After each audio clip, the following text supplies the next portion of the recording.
Good morning, everyone. I'm Debbie Hart, the President and CEO of BioNJ, and I'd like to welcome you to this morning's program.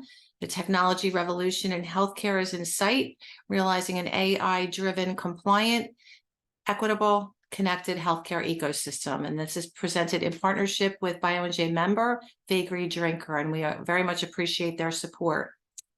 So the speed of innovation is like nothing we've ever seen before. Since COVID, we've experienced an acceleration in everything from telemedicine and decentralized clinical trials to AI and new technologies being applied to the full drug discovery process all the way through commercialization. So over the next hour, our panel of experts is going to discuss how this amazing progression has provided an opportunity to solve some of the greatest healthcare challenges to date. However, with this opportunity comes new complexities and issues that we need to tackle from a privacy, security, legal, and ethical standpoint. And we're lucky today because our experts are going to help us navigate this. So this program is being recorded, and will be available tomorrow on bionj.org. So let's get started. And if you have any questions for our panelists, you can type them in the Q&A box, and we will get to them at the end of the session.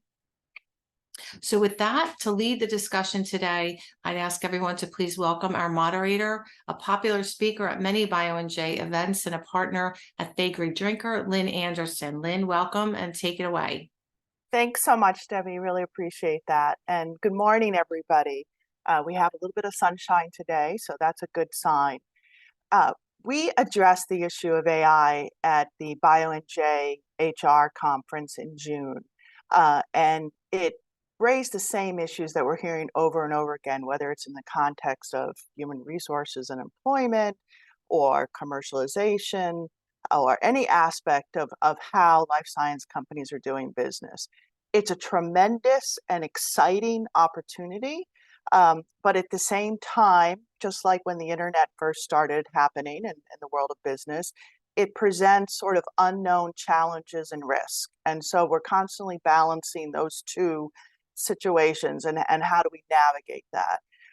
So it's something that I think we're talking about every single day.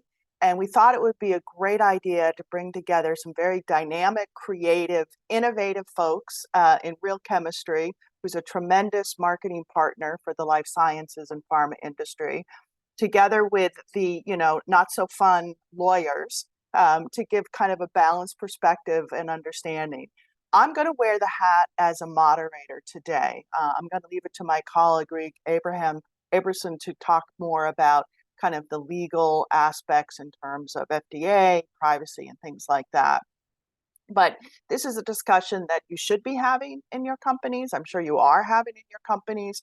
So we wanted to give you another perspective to think about and hopefully give you some takeaways in terms of how you may be approaching what to do with AI in your companies. So that's sort of an overview of what we're going to try to do here today. So I want to start just to let you know a little bit about our panelists. So I'll let them each introduce themselves, but I'll start with you, Jen, if you could introduce yourself. Thank you, Lynn. Hi, I'm Jennifer Gottlieb. I am the Global President and Chief Client Officer at Real Chemistry.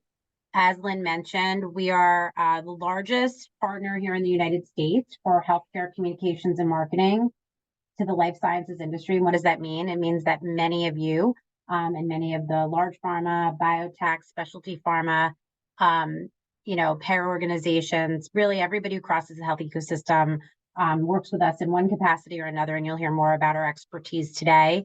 I reside in New York. I know we were asked to say where we're coming from through our Zoom room here. I am based in New York, and although we are a global company, and I've been working in this industry for about 30 years, and to Lynn's point, have been part of organizations that have been first movers in new technology across all of that time, with AI being no different. So we're really excited today to join this discussion and help ground ourselves and everybody in what this means today and what does it mean in the future. So thank you for having me. Thanks for joining us. And then Romaine Bogarts is her colleague at Real Chemistry. And Romaine, specifically, do you want to talk about your division and what you do? Sure. So I'm Romaine Bogarts. I'm also at Real Chemistry, also based out of New York. And I'm the Director of AI Product Engineering.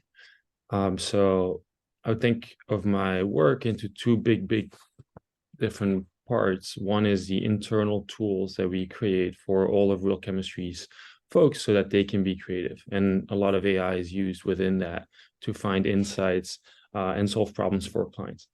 The other big part is products that are directly used by clients within the marketing, medical information, and commercialization of products.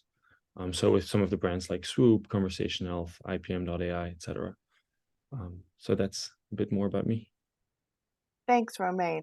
And then my colleague, Reek Abramson, if you want to talk about what you do.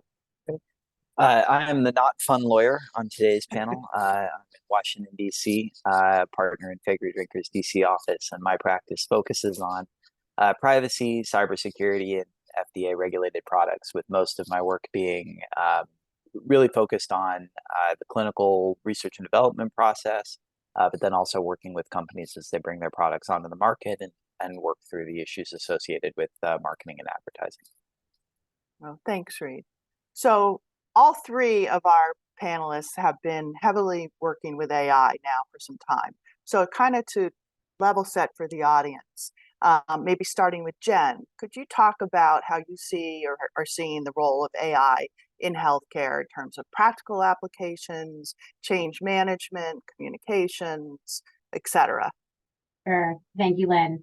For us, as I mentioned, we historically have been first movers as it relates to technology or new technologies in healthcare in particular. And I think I want to emphasize in healthcare for this audience today, all of us in this area know that it's much more highly regulated and you have to be, much more thorough in bringing new technologies to bear in our industry than maybe it is in other industries. We've always borrowed from, the consumer industry and watched carefully outside of what we do to see what's coming first, what's coming next, and then how do we apply that in a regulatorily and legally appropriate way, if that makes sense. And so, Lynn, you mentioned, social media and even like dating us back to the internet, as, changes that were remarkable, and in our industry, and we look back and we wondered how we operated without that. And as an organization, I remember back in the day, partnering with folks like yourselves on the legal side at companies, medical regulatory, to help everybody get comfortable and dip a toe in the water, right? As we were trying to navigate social media in particular for healthcare, for pharma companies, biotech companies. AI is going to be no different.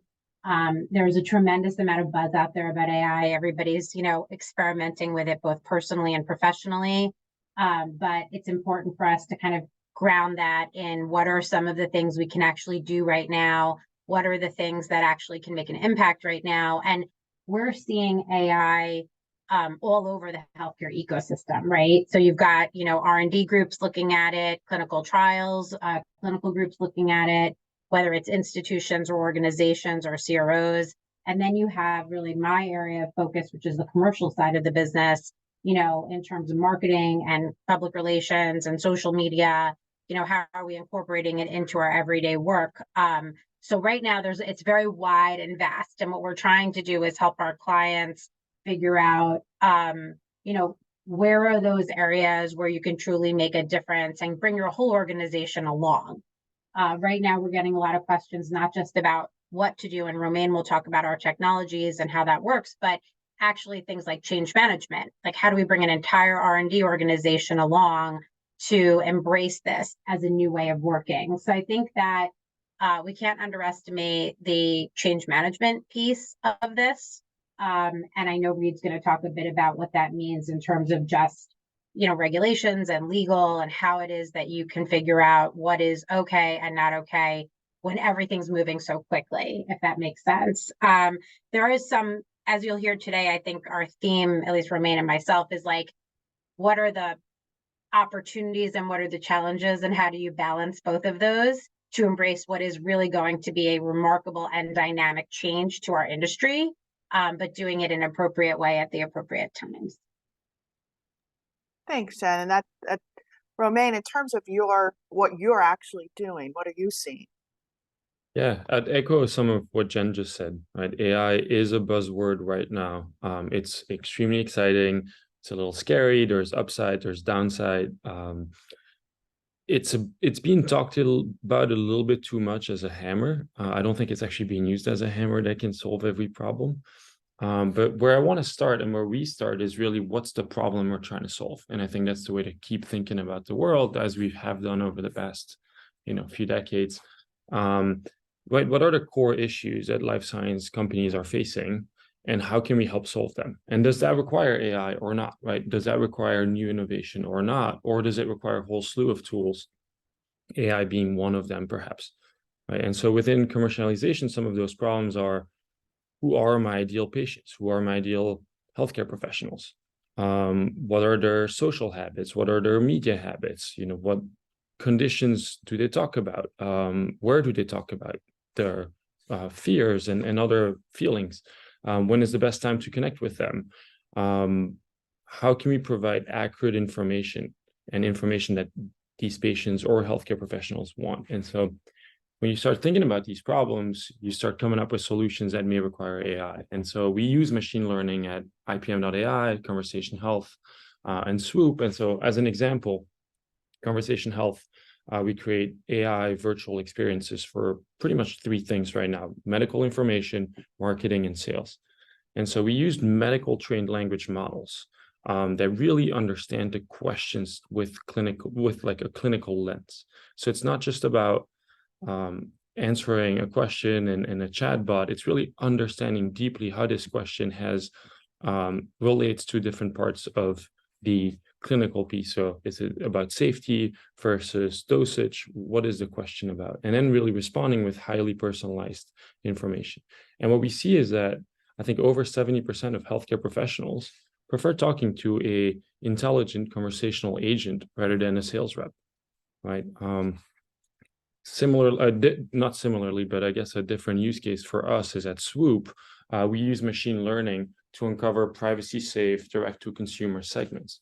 And so we're using AI and machine learning to uncover treatment-appropriate patients that are most likely to represent, say, heart failure, to respond to a heart failure campaign. And so when we showed those heart failure ads to over 2 million unique patients, we see that over time, there's a 30% increase in filled prescriptions, right? So it's part of solving a problem, but it doesn't start with AI. It really starts with understanding your problem and using different types of tools and technology to try to solve the problems. Okay, so that's fascinating in terms of the innovative tools that you can use to solve age-old problems, right, in the commercialization sector. So Reed, what are your thoughts in terms of now trying to have what's happening in the regulatory space keep up with what's going on at the speed of light in the innovation space? Well, I think you said it well, Lynn, when you said looking at age-old problems, because I think in a lot of ways in the regulatory space, we still have age-old regulations too. And so when we think about, to Roman's point, what problem are you trying to solve with AI? It's important to remember that the regulations in a lot of ways haven't yet changed to keep up with the pace of this new technological development. And so when regulators look at what you're doing, they're going to be applying frameworks that they have been comfortable applying to all sorts of technology spaces for the last, in some cases, 100 years or more. The challenge is going to be anticipating how is a regulator going to see what we're doing here? What framework are they going to fit it into that comes from their own experience and enforcement patterns that have existed and predate the technology that we're applying in this instance? And then thinking about, okay, applying that somewhat potentially anachronistic worldview to the technology that is very futuristic and the problem that we're trying to solve right now, where do we think a regulator is going to come out from a compliance perspective?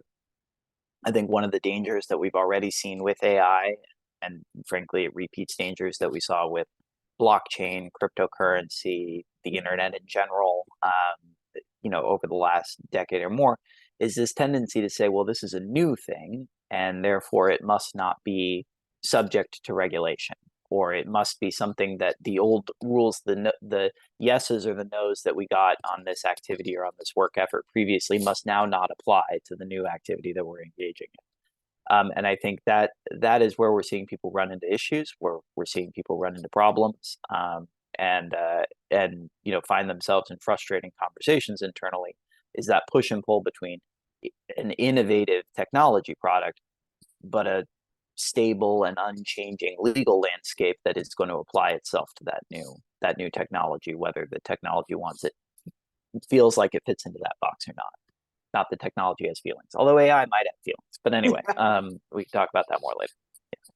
Well, and I'm seeing that in the employment space because the EOC, the FTC, state legislators are all trying to figure out what do we do with AI, and they're starting to enact laws or starting to put forth regulations. But I think what they're coming from is, they don't sit in Romaine's shoes or seat every day. People still don't understand what it does and how it applies, but they're scared of it from a regulation point of view.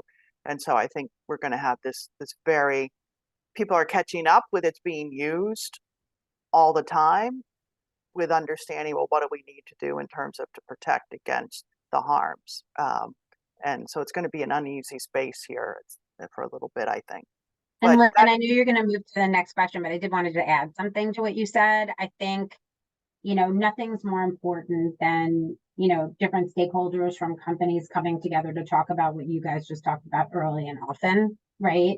Because what's problematic is when, you're running down the road trying to do something, and then, your colleagues in legal and medical and regulatory are then not brought along early enough. And I know that this goes without saying, but hearing both of you speak, I think that, it's important that everybody kind of, whether you're talking employment law or we're talking about this, marketing and commercial or clinical, I think that it's really important that everybody work together, if that makes sense. That we learned those lessons over many years, yes, with the things that we just talked about. Yeah. Yeah. And one of the key pieces of advice that we give our clients is, if you're going to have sort of an AI policy in terms of how we're handling it, communicate, let legal know, let compliance know how you're using AI, if you're using AI, especially if you're purchasing stuff from vendors, so that we can be ahead of understanding where we're going and how we're doing it before we commit in a major way. We have a question in chat box about the FDA and staying abreast of what's happening in AI. We are going to talk directly about that a little bit later in the conversation, so we will come back to that question.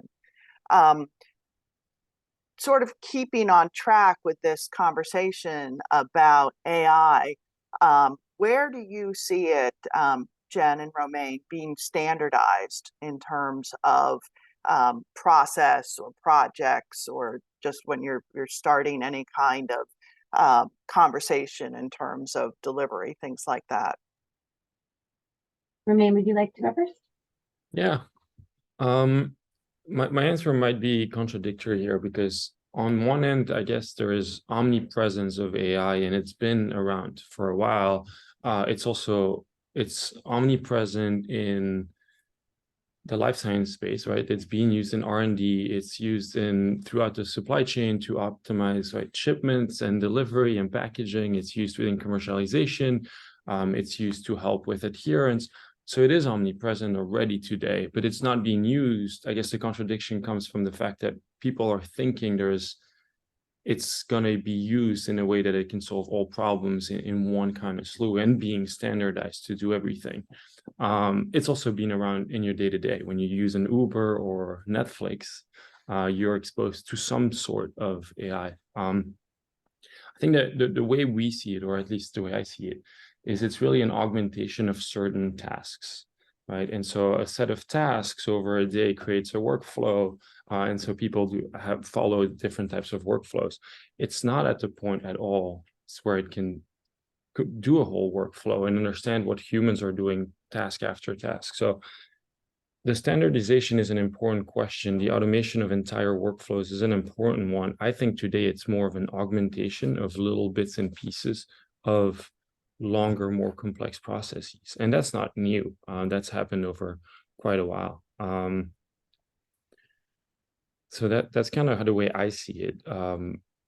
I think, and I guess to reinforce that, I think within healthcare more broadly, outside of life sciences, there's still such a big need for a human connection, right? And that needs to be prioritized perhaps at times.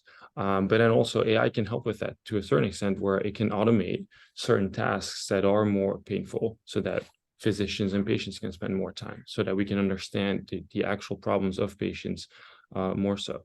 So that's kind of my perspective. It's hard to know exactly how it's going to get standardized, but I think of it more as little tasks rather than entire workflows. Jen, anything you want to add to that? Sure. Yeah, Romain said it very well. I think, a couple of examples when you ask about, how AI is becoming kind of integral to our project management or, the workflow we do, like as, data-driven marketers or communicators. We actually, rather than just, we do have a lot of proprietary technology here, but we've actually done strategic partnerships with a couple of other companies.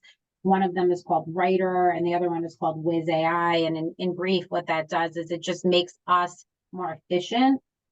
We see AI as an assist when it comes to execution of tasks. So you've heard a lot about, I've been on a number of panels and seen a lot of panels in the last couple of months where most people, it doesn't matter what industry you're in, is talking about the fact that AI is going to maybe alleviate them from more, I don't want to use the word menial, but like small tasks that take up a lot of time, allowing for more time to do the more important tasks.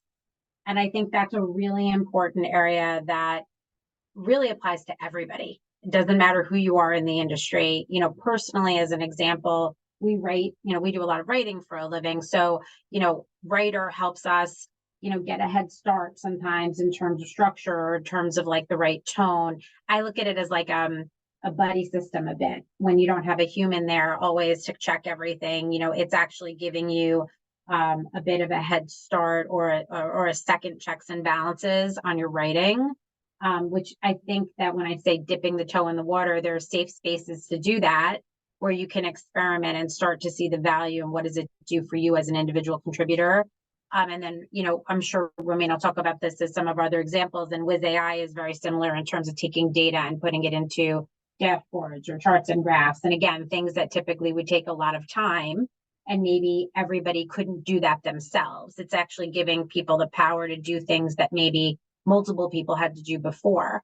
We are of the belief that, AI will not replace humans. You still need humans, but we do believe that is going to, in a very time constrained industry where, every day we have less and less time as people, I believe that this will help alleviate some of the things that we don't need to do and allow us to do more of the important things that move the industry forward. And I guess if you want to drill down on any examples in terms of maybe, especially in your world of marketing, benefits that you see, direct benefits, but also let's talk a little bit about where you see some risks or some concerns. Yeah, I guess I'll start with the risk. To me, the greatest risk today, and this might be a bit more conceptual, but is not understanding the limitations within your own space. So if you don't understand what it can and cannot do, where it can help and cannot help, that becomes a real risk and real liability. So to better understand the limitations, I think the first concept to spend some time on is the fact that AI is probabilistic. So it assigns a probability, a likelihood of something happening, right? So there's an X% chance this event A will happen to person B, right? For example, if we're not comfortable with probabilistic outputs, what that means is if there's a percent chance X will happen, there's also a percent chance X will not happen, right? And so if we're not comfortable with that, then perhaps we shouldn't use probabilistic systems. And I think that's, again, part of a conversation to have with experts, people that understand the business very deeply, as well as potential consequences, risks, upsides, and downsides. And then as part of that, I think you need to, so once you understand some of the limitations, you're okay with probabilities in general, it's understanding the cost of being wrong, right? So I think a daily example the weatherman today said it was going to be 55 degrees. If it's 57 or 53, there's a small cost of being wrong there. But if the weatherman misses that a hurricane's coming, that's a huge consequence, right? So the cost of being wrong drastically changes and differs. And I think it's the same within life sciences, right? Showing a person an ad about cancer, if they don't have cancer, there's a cost, but it's a small cost versus misdiagnosing someone, right? So again, it's understanding the limitations, understanding probabilities, and then understanding the cost of being wrong in general. The way to help there, I think, is really, I see there's kind of 3 steps. There's in building a sound solution, you want to build, there's the building of the AI. So you want to assess your data. What data do we have? What data goes in? What data goes out? What are the biases there? Then there is modeling, the actual statistical like computing of that data and what biases are in there. And then you really want a diverse set of experts to evaluate the outputs. And not just blindly think it looks good, because it may look good at first, but really spending time with different types of experts within the industry, reviewing those. Setting thresholds based on those risks I just discussed, and then creating a whole solution where that probabilistic output is just a piece of the solution, right? And so we want humans in the loop to verify things and provide feedback. I think having those feedback loops within AI, within your company, with your clients, with experts, where you listen, you identify the problems, you review the outputs, that all of that decreases the risks. So I guess you by being aware of the limitations, by setting up multi-steps with humans in the loops, by understanding your data and the modeling capabilities, you really you increase the chances of success, and you'll be able to actually gather more feedback. So if there's one big takeaway, is trying to keep gathering feedback even more so within a world of AI. Well, and that's definitely a theme we're seeing in the regulations that are being drafted and prepared is constantly auditing, for sure, and imposing that obligation on companies. But Reed, you're talking to clients all the time in terms of how they're using AI and issues and risks that come up. What would be your input here in terms of what you're seeing as far as potential risks or concerns regarding the use of AI? Yeah, I think to Roman and Jennifer's points, it is context driven and context specific. So what kind of AI are you using to do what kind of thing? And I think it's really important to, keep that in the forefront, really the beginning of any conversation. And in that way, AI is not that much different than any other technology tool that you've rolled out and implemented at a company. What does it do? What are you trying to accomplish with it? That puts us in then a regulatory framework where we can understand, okay, what are the rules that are going to apply to this? Maybe it has some special features because it's AI and it's not just a SaaS system or something like that.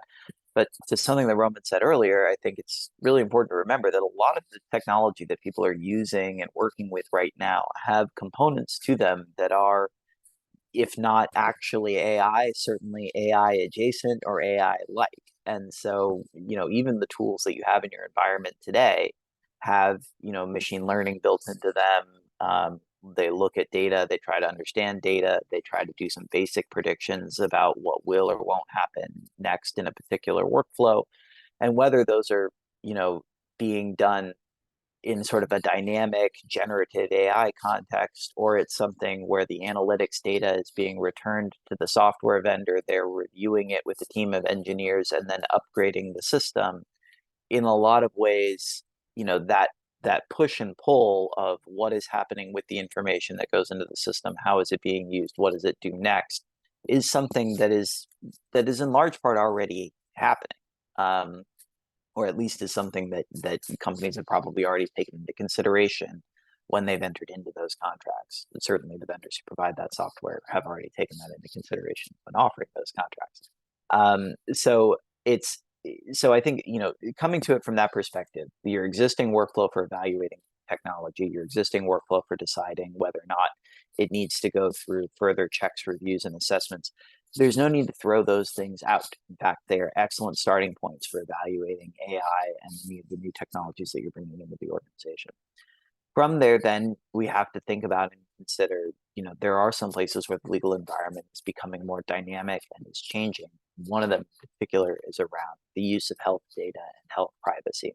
Even though HIPAA has remained static in the last year, really in the wake of the Dobbs v. Jackson case at the Supreme Court, we have seen a number of regulators, both at the federal and state level, suddenly become concerned with the limits that HIPAA has, how far it goes and how far it doesn't go.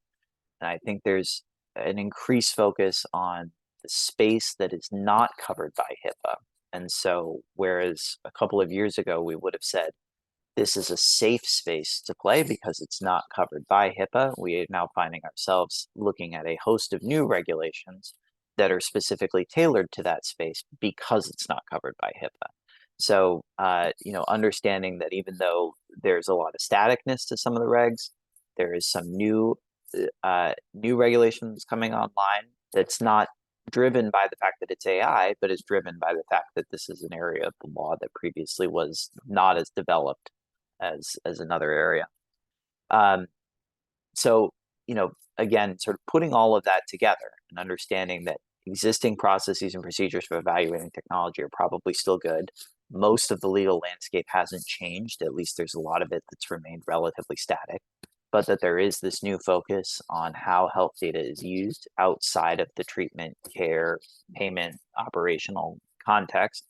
That's really where we're walking a lot of people through and helping them understand, okay, at each step of this process, what do you need to think about? How do you need to handle this? And does the fact that AI is involved change the analysis here, or is this something that would need to be considered regardless of the technology platform that's being leveraged? And Reed, I assume, to the extent that if you are using a vendor, you still have to be mindful of what your vendor's doing, because that's going to be imputed back to you, right? Absolutely. And I think, that is a very clear focus of some of these new laws around health data, is this concept of your vendors. Are they your vendors, or are they people that you have sold data to? And the laws are really focused on this concept of, who works for you versus who is in this for themselves and providing you a service based on data that they themselves are retaining, aggregating, and reusing for their other customers. So understanding that dynamic in the services and vendor relationships that you're setting up, understanding how regulators are going to view that, which currently is negatively, but understanding sort of how all of that is going to come into play, how you're going to have to navigate, what's appropriate for your organization in different contexts. And then frankly, understanding that this is not a one-sided market. The companies, the folks who are members of BioNJ, in many ways aren't actually dictating the field here. We're seeing technology providers, we're seeing others in the marketplace adjust their own practices to respond to this relatively dynamic environment, to change what they will and won't allow, to change how they are approaching these issues. And I think there's an element of this that is like legal change, rules, regulations, stuff coming out of the government, but then also what is practically happening in the marketplace. What is the dynamic that we're seeing play out as everybody else, responds to that legal change? Because it's not just the life sciences companies that have an interest in this, it's all of the other partners and participants in the ecosystem who are adopting and changing their practices at the same time. Lynn, I'd like to just add something briefly and see if Romaine has anything, because this is a pretty dynamic question. The other thing I would say, thank you, Reed, for everything. I mean, I think we could listen to Reed for an hour. I think everybody's hungry to really get the insights about what are the watch outs and what do we really need to do. And I think part of it is also, it sounds really basic, but we all have to become a bit more expert at the glossary of terms related to AI and machine learning. And, there's a lot of terms being thrown around. And I think some people are maybe afraid to ask the difference. Everybody's supposed to know everything in our industry, but the reality is this is all very new. We're all learning every day. And I think the more we can do to simplify it for ourselves and be like lifelong students of technology, even if we're not the lawyers or the technologists, I think it's really, really important because, Romaine was saying earlier, a lot of us have been utilizing machine learning or AI and things that we didn't even know we were using it for, obviously. And those are the best case examples of where it is safe space. experiment, and then there's new things coming forth. And I think Reed also brought up a great point about your partners and all the people in the ecosystem that you're working with. I mean, and obviously the ideal is a much more connected healthcare data ecosystem for the good of patients and the good of drug development. That's easier said than done. And I know for us in particular, I'm sure Romain will comment on this, we've been using machine learning in particular and AI a bit longer than a lot of other people, and have, worked very hard to make sure we're bringing to clients something that is, privacy safe and regulatorily sound, and without, talking too much about what we do. I don't know, Romain, if you had anything to add based on what Reed said, because I know this is a question we get a lot. Yeah, there's, two things there, right? So the definitions of AI, I agree with you. I think there's a need to have, at least within your organization, the same definitions of AI. I talked about this yesterday, but when the calculator came out, to a certain extent, I would define it as an AI, perhaps, right? It does really remarkable things. I think we're all agree now that that's not what we define as AI, but each group will have a different definition. So it's important to define that within your organization. By the way, as a side note, when the calculator came out, what happened is that people started solving much harder problems in math. Right. Before that, the problems were simple. Perhaps here with AI, we'll see something similar where it helps with communications, writing, and other things. We might be seeing pushing people to solve much harder problems. So yeah, there's a need for definitions and an overall understanding of what do we mean when we say machine learning, right? So which is a branch of AI that focuses more on using historical data to learn and then produce a probabilistic output to solve a specific task. And you can there's classifiers and regressors, so different types of models. There's large language models that we've talked about a lot recently in the news, like ChatGPT. So they're really focused on natural language and producing the next sequence of words or the next sequence of any type of sequence. This is valid in the R&D space, where we're trying to predict the next sequence of proteins, for example. So in general, yes, there's a tricky piece there to align within your own group, I think, what you mean by AI. And then when you talk with vendors, really go a step deeper and have them define the way they define the word AI and how they use it and why they use it. So that's kind of like the first point there. And I strongly agree there that, there is some positioning, some marketing, but there's also real experts with real innovation. And so you have to agree internally first. The other piece is privacy. Yep. Go ahead. No, please. I was gonna say the other piece is privacy. Just quickly, I think you want to work with vendors that have an understanding of the privacy constraints and laws, and work with your lawyers and internally understand privacy, because there is a real risk there. And so you want to work with vendors that actually de-risk some of your work in general. So we spend a lot of time there and think it's absolutely crucial. No, we could go probably on and on discussions of, anticipating risks and how to address them. And I see questions are coming in, and we are going to leave some time for the questions. Jen, you said something that I want to focus on. BioNJ is all about patients first. And so I just want to maybe pivot to slightly different, but we're all top of mind is health equity, right? How are you seeing AI used for purposes of the approach to health equity? Thanks, Lynn, for raising that. Yes. So, AI will be a double-edged sword related to equity, with health equity. We in particular, have, been working, like I said, dipping our toe in the water with clients related to like clinical trial recruitment or things like that. And we have incorporated at our company a lot of information like information about social determinants of health to try to make AI and machine learning work harder to ensure more equitable patient populations, or that we're targeting the right information to the right people.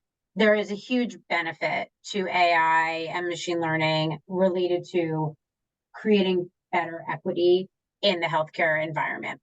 That said, Romain and I were having a pretty fruitful discussion about this yesterday, so I'll say one thing and I'd like him to add to it. we always talk about like the data out, like the best data you get out of something is about the data you put into something, right? And if it's garbage in, it's garbage out. And if you have biases in the data going into the machine, you will have biases in the data coming out of the machine. So it's not just about, taking it at face value, what you are getting out of your different technologies. You have to make sure that whatever's being pulled is not biased in its original nature, if that makes sense. So there's work to be done to ensure that the data going in takes out biases. So for example, are these technologies pulling information from a diverse set of people? And are there biases in the world about who is engaging, so that there is inherent bias in the data in. So we have to make sure we're looking at both. We can't just go into, our technologies and get these outputs, to Romain's point, and believe it for what it is. We have to ensure that there are no biases in the data. So I think the overall benefit is higher than the negative, but we need to be awake, I guess, would be my answer to that. Romain, would you like to add to that?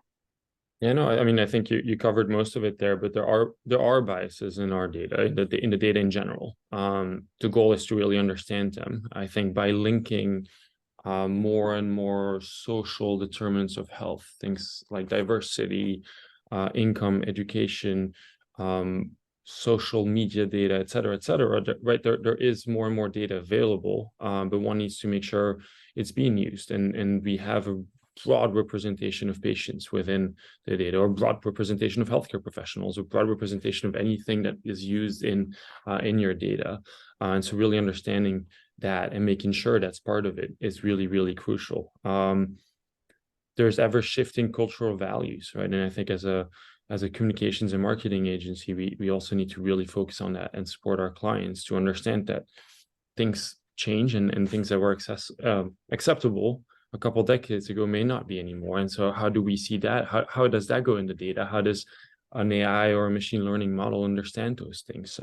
Much more complex, and time needs to be spent there, I think, in general. I think the two things to always evaluate, or there's many things to evaluate, but I think is the output helpful, but is it also safe, and is it unbiased, or is it the least amount of biases possible, right? And so I think it's super important to work with experts there. Well, and the law is kind of catching up with that concept. Like New York State, for example, effective July of this year, now requires employers to do a external bias audit of tools, AI tools that it uses in the recruitment and selection process for employment candidates, for that very reason, to make sure that it's not, whatever's going into the process is not resulting in a biased outcome. So, and that law is going to be replicated in a number of states. The EOC is looking at that. So, and also I think we know the EU, right, is moving forward with a very extensive artificial intelligence law. I'm mindful of time, so Reed, I'm going to tee up to you. There are questions in the chat box about what's happening with the FDA. So what kind of guidance are they putting forward? What are they thinking about in terms of AI? How are they educating themselves? What can you give us in terms of what's going on with the FDA and AI? Yeah, it's a good question. I think so. Overall, just to kind of put it in sort of a framework, it's important to remember that, and I think I've said versions of this multiple times, but the fact, even though AI itself is new to the FDA is not new to the world of new technology. New technologies that change the development process, that change how clinical research works, that change what kinds of drugs are available. This is actually in many ways what the FDA does, is evaluate new technology and figure out whether or not it's safe for use in the healthcare, in the healthcare space. So in a lot of ways, then it's not really surprising that their initial forays in the field of AI have been to largely reiterate their existing guidance and to say, we expect AI to be able to meet all of the standards that we've previously articulated for what has to be shown to us to demonstrate that new technology is appropriate and being used safely and effectively if it's integrated into a device that makes its way onto the market, or if it's being used in the clinical process. In other words, and I think, in a lot of ways, Roman was speaking to exactly to this point, maybe unintentionally earlier. You can use AI to do things that you already could do faster, provided you can show the FDA that you're doing them basically the same way, just maybe a little bit faster. What the FDA has said, that they're looking at is exactly those same standards that they've always articulated. Can you explain to us how it works? Can you explain to us what it's doing? Can you explain to us why it's doing this correctly or doing it incorrectly? Can you document and demonstrate what will happen if it fails? If it's a device, does it have a QMS that sits behind it? Is that QMS fully articulated? All of these things that they are, historically focused on. Now, there's also a wrinkle because even though the FDA is used to evaluating new technology, they themselves are also in the process of changing how they evaluate new technology on a regular basis. So the other thing that people have to think about and contend with is, the FDA is in the process of overhauling how it views cybersecurity, how it views that as an important component of the devices that are introduced into the market. And it expects people to be able to explain what their cybersecurity approach and plan is now for new devices. So to the extent that you're going to include an AI component into something that previously didn't have, that level of complexity to the software, have a higher burden of explaining it to the agency. But in a lot of ways, it's not necessarily a new framework. It's just figuring out how to explain this within the framework that the FDA has always articulated, and against the backdrop of the fact that the FDA is always changing its approach because they do evolve as the technologies that they interact with change. And Reed, we have a question about whether we see AI speeding up drug development pipeline and maybe lowering drug development costs. I know I've seen that some folks are submitting AI related R&D in NDAs, but I think I also have seen that along what you're saying is the FDA is sort of saying, wait a minute, let's pause and try to figure out what we're going to do with this kind of R&D. Yeah.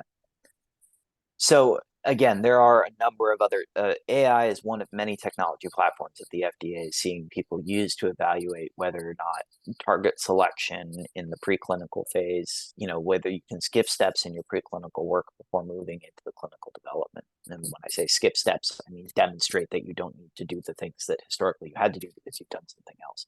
So we can add this to the category of things like microphysiological systems, other types of, refined, technologies that are used for conducting preclinical testing that allow you to avoid some of the preclinical work you had to do previously. To all of this stuff, the FDA's approach has been, we're interested, we're happy to see what you've got. You're going to have to really explain it to us if you want permission to not do something that historically you would have had to do.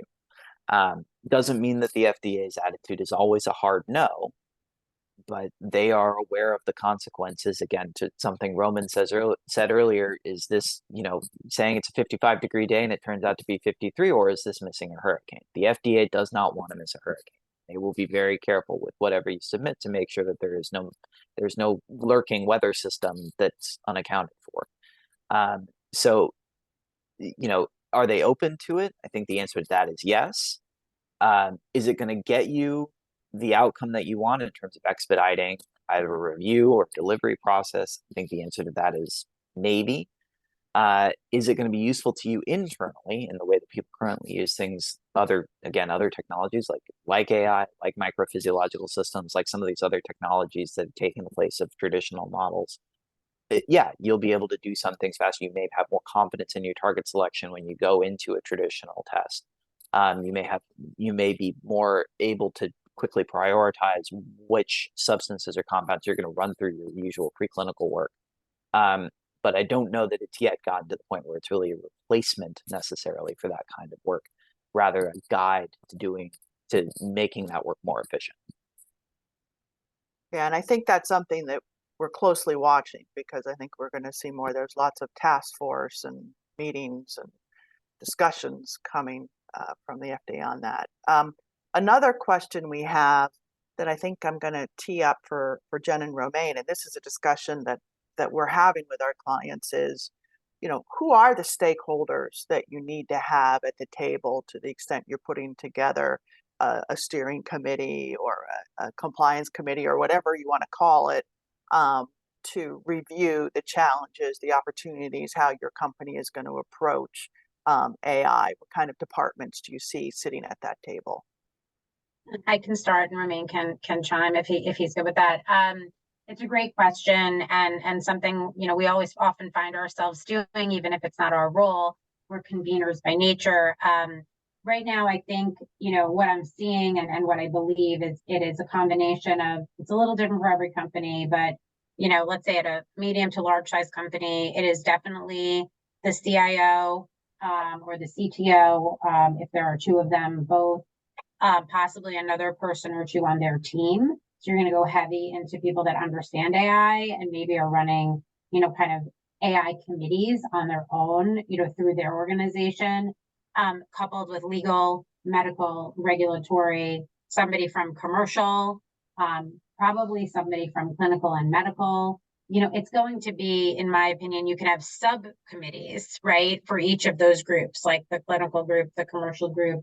But I think at the outset, there needs to be one steering committee that covers, all areas of the organization where we think this is going to take flight more significantly.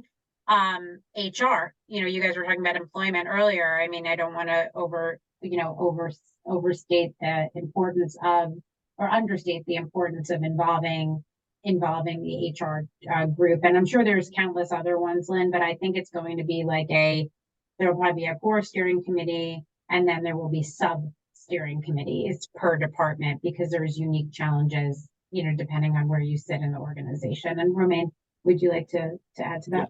No, I totally agree with you there. I think there's kind of three big groups. You got the technology, and they might need to sit center here, but the CTO, CIO, maybe the head of data strategy or chief data officer that has more of a broad view of what data is available for the company. Then you get to kind of very specific to the drug life cycle. So you'd need a head of clinical, medical, commercialization, and then you get to corporate functions. So really legal, HR, communications, some expert or leader within each of these groups. So I think if you get tech, drug life cycle, as well as corporate together in a room, and then a few external experts, I think can only help guide. Reed, anything you want to add? Lawyers, although we're not very much fun, obviously, but I think should be part of those conversations. But I would also say, and I think actually just to emphasize something that Roman mentioned, really understanding what is the data strategy for your company, for your enterprise. And I would extend that out further. We encounter routinely, I think, questions about, what's actually the end goal of this activity. And sometimes there is tension between, something like what does the marketing department want to do versus what does the market access department want to do. It seems like those two should be the same because they both have market right there in the first couple of letters, but actually they have slightly different goals. And which of those two functions is your data strategy serving as an organization? Which are you prioritizing? Maybe that's different based on each individual product or based on the profile of the people that you're trying to reach. But I would say, really being sharp about that. What are we trying to do with this? Where are we trying to go with it? How does it align with the goals that we're trying to meet as a company? I think that's really important because a lot of these questions, I think you can have a number of stakeholders in the mix who have competing views and perspectives. And it really ultimately, there needs to be someone saying like, yeah, but we're doing this because of reason X. And then, making decisions on that basis. Yeah, and if I can add to that, I think, and this isn't new, but life science companies work in silos for either within brands or within functionalities like marketing and market access. And I have a hope that AI can actually break some of those silos and optimize setting goals and going quicker through some of these cycles. So I think it's another way of looking at it. It's also a tool to solve problems across silos, across brands, quicker and more intuitively. So that's the optimistic way to look at it. I would, my 2 cents would be, it has to be an enterprise-wise approach, because I think with anything legal, when you have people operating independently in a novel area, that's where your risk assessment goes way up. And the other thing I would just say, most life science companies are operating not only in the US, but in the EU, right? And, as I said earlier, be mindful, there's a very significant new law, the Artificial Intelligence Act, and that also does have some implications in terms of what companies may be doing outside the EU. So I think it's really important to keep a global perspective on your enterprise-wise approach. So we had another couple of questions, but this has been a very dynamic discussion, and we are out of time. So I apologize. There were 1 or 2 questions we did not get to, but I just really want to thank the panelists. It's great. Jen and Romaine from Real Chemistry. You guys are always fascinating to watch what you're doing and how you're doing it. And Reed is just, been a tremendous asset to our clients in this space, especially our healthcare and life science clients. So thank you everyone for attending on behalf of Faegre Drinker. And with that, I'll turn it back over to Debbie. Thank you so much, Lynn. And boy, time flies when you're having fun. That was fascinating. And we really, really appreciate you all bringing your expertise to this really important topic that we will certainly be talking more about. So we'd love to see you back here at some point. So Lynn, Reed, Jen, Romaine, thank you once again. As I mentioned earlier, a recording of this program will be available tomorrow on BioNJ's website. And, as the Life Sciences Trade Association, we work really hard in the areas of public policy, bringing people together to talk about what's important, such as we're doing today, providing savings to our smallest members and others, as well as providing talent services, helping you find people and people find you. If you aren't a member of BioNJ yet, please consider joining. And your support is much appreciated and critical to what we do. And we hope that at the end of the day, more importantly, that we're bringing lots of benefits to your firm, your organization. And if you're not yet a member, please reach out to anyone on our team, but in particular, Sherry Hennessy, who's our VP, member engagement and strategic partnerships. So we hope to see you at future events, including our upcoming C-Suite Summit next Friday, and where we have just an equally exciting lineup of speakers as we had today. So visit bionj.org for our full calendar.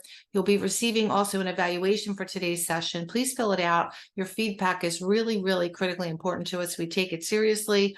We often make changes based on your feedback. So thank you so much for joining us this morning, and enjoy the rest of your day. And thank you again to Faegre Drinker, Lynn, and all the panelists.